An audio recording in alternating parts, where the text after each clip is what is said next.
শান্তিনিকেতনে আমাদের যার জন্য আসা সেই উচ্চারণের ১০ম বার্ষিক বসন্ত বন্দনার দিনটি আজ উপস্থিত। আজ ১৫ই মার্চ শনিবার। আমরা সকালবেলা রেডি হয়ে ৬টার মধ্যে চলে আসি সৃজনীতে। এসেই আমরা স্মারক গোছাতে শুরু করে দিই।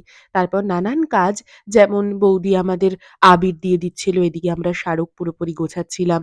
গোছানোর পরে সবটা রেডি হয়ে যাওয়ার পরে একে, একে যখন দেখলাম যে আমাদের অনুষ্ঠান দেখতে দলে, দলে লোক এসে ভিড় করছে, আমাদের মনটা কি খুশি না হয়ে গিয়েছিল। বাইরে গিয়ে দেখলাম সবাই টিকিট কেটে আসছে আমাদের অনুষ্ঠান দেখতে।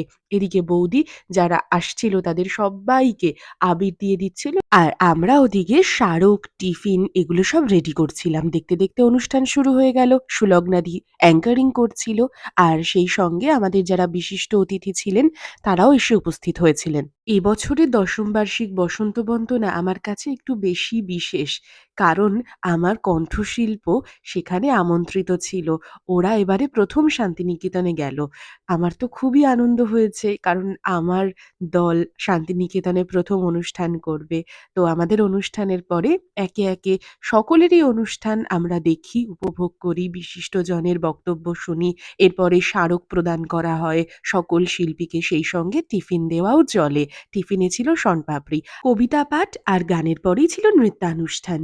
সমস্ত শিল্পীর অনুষ্ঠান সুন্দর এবং সুষ্ঠুভাবে সম্পূর্ণ হয়। আর আমাদেরও ১০ম বার্ষিক বসন্ত বন্দনা এবছরের মতো সম্পন্ন হলো। আসছে বছর আবার হবে। এরপরে আমরা কোথায় গেলাম সেই ভিডিও আসছে খুব তাড়াতাড়ি। ততক্ষণ বাই।